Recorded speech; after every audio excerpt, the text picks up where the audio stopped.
Another bankruptcy? Seriously?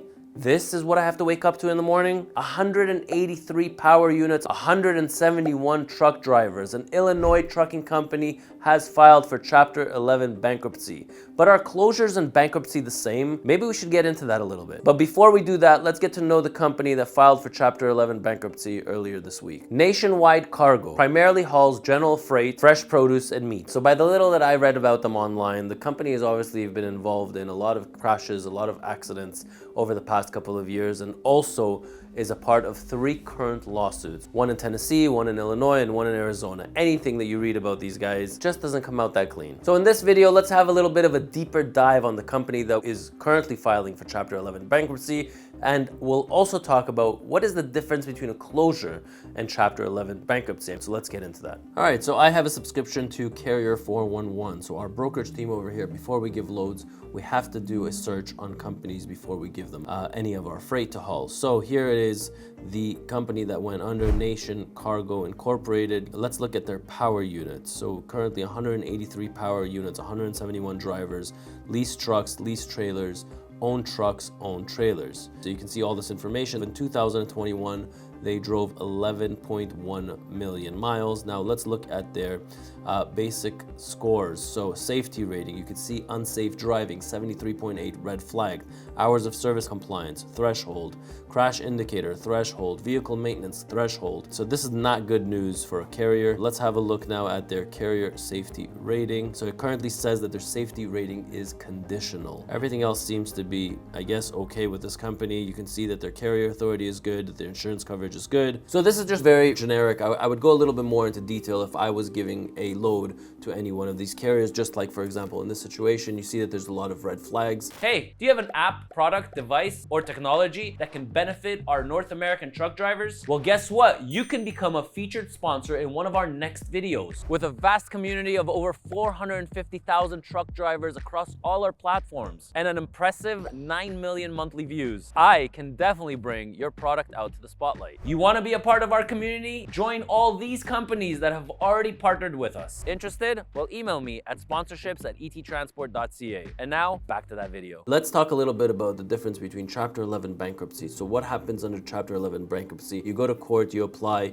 you get approved, and you get approved of certain conditions. So the conditions in this case, it gives the opportunity and it gives the carrier a chance to restructure. So what it does is it takes all their debts, so people that are not secured creditors, so if they brokered a load, those are not secured creditors. If they have their finances, they're only secured by assets, right? So if they have all these trucks, all these trailers, they're only secured by their assets.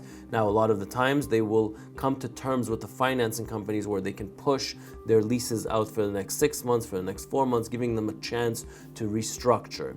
What happens to a lot of the people that they owe money to? So you can see here in the article that I got this from, it says that they have between $10 to $50 million worth of liabilities. Now, what does that actually mean? That means that these liabilities are going to go in a line and everybody's going to get X amount of cents on a dollar. So that once this whole restructuring is finished, so it pauses their debts, it gives them the ability to restructure, and then people will probably get, maybe 10 cents on a dollar, 11 cents, sometimes 7, 6 cents, depending on how much money is left. Now, if there is any fraudulent activity, now in this case, in the article that I read, I see that, they own the mechanic shop and there's a couple of corporations, I think, that were involved in this. So if there's a wire transfer of $200,000 or $300,000 to the mechanic shop that they own, well, that's kind of giving precedence to the mechanic shop for their debts. That might not fly with the restructure. They might want that money back, or even they might not approve the entire restructure of the court. So at the end of the day, it doesn't actually mean that a company is shutting down. It actually means that it's giving a company the chance under the courts and under the rules to restructure their company and to bring it back to life. And a lot of companies have gone through this. Again, there is a closure and there is the Chapter 11 bankruptcy. So it just basically means the restructuring of the organization or the chance to restructure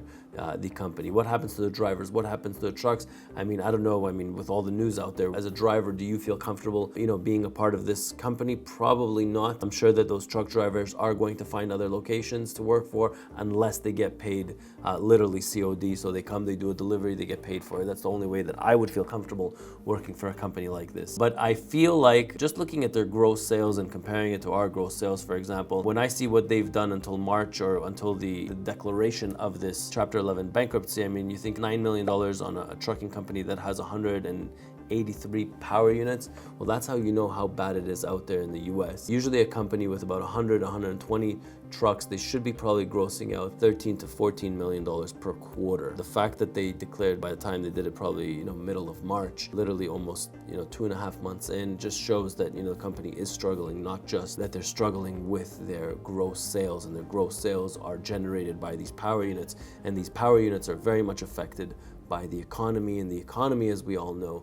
the freight rates are extremely low, and this is going to be one of many companies that are going to go under. It all depends on how deep their pockets are. So I will be keeping a watch on what's happening in our industry, and updating you guys on the news, and the closures, on the good stuff and the bad. Unfortunately, right now, there's not a lot of good coming out of our industry. There's a lot of bad and sad news that is coming out. So hopefully you learned something from this video. I'm Ronen, and I'll catch you in my next one.